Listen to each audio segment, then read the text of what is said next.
प्रजापति के 10,000 पुत्र तपस्या कर रहे थे तो नारद जी आए। तो नारद जी ने पूछा, अरे हर्यश्वो, तुमने इतने समय तप किया, मैं तुमसे कुछ प्रश्न पूछूंगा। सैकड़ों वर्ष हो गए तुम्हें तप करते हुए, संतान के लिए, श्रेष्ठ संतान के लिए तप कर रहे थे। जैसे 10,000 वर्ष तक तप किया था कर्दम मुनि ने, वैसे ही कौन तप कर रहे थे? हर्यश्व। दक्ष प्रजापति ने कहा था कि जाओ तप करो। तो नारद जी आए। नारद जी ने कहा कि मुझे ये बात बताओ, क्या तुमने दोनों तरफ बहने वाली नदी देखी है? तुमने इतने समय तप किया, दोनों तरफ बहने वाली, एक तरफ बहने वाली तो देखी है, लेकिन दोनों तरफ बहने वाली नदी क्या तुमने देखी है? चुप हो गए। बोले नहीं महाराज, ऐसी नदी तो हमने नहीं देखी है। बोले ऐसा बिल जिसमें जाने का ही रास्ता है और आने का नहीं है, देखा है ऐसा कुछ? बोले महाराज, बिल होगा तो जाने का भी होगा और वहीं से आ भी जाएंगे। बोले नहीं। दूसरा प्रश्न भी नहीं आया। बोले ऐसा देश जिसमें एक ही पुरुष है पूरे देश में, ऐसा देश देखा है? बोले नहीं महाराज, ऐसा देश भी नहीं।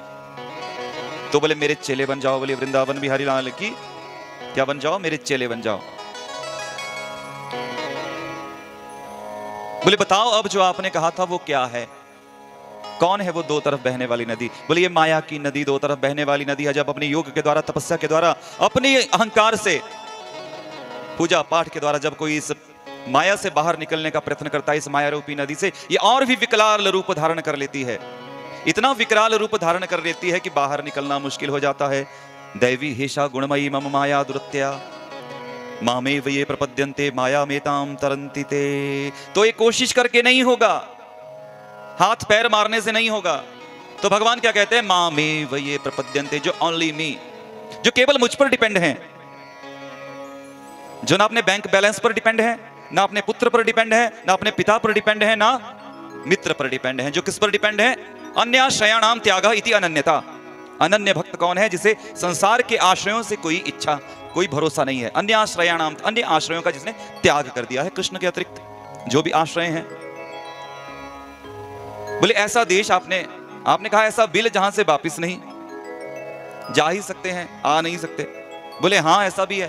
बोले क्या? बोले चेला बनना पड़ेगा मेरा फिर तीनों प्रश्नों के बाद। बोले बिल बन जाएंगे जी।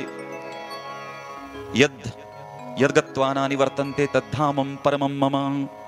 जहां जाकर के फिर वापिस आना नहीं होता, वो भगवान का परम धाम है, वो वैकुंठ है। ये वो बिल है जहां से, ऐसा देश जिसमें एक ही पुरुष है। प्रेम से कहिए श्री राधे। इसका आगे बताएंगे। बोलिए वृंदावन बिहारी लाल की।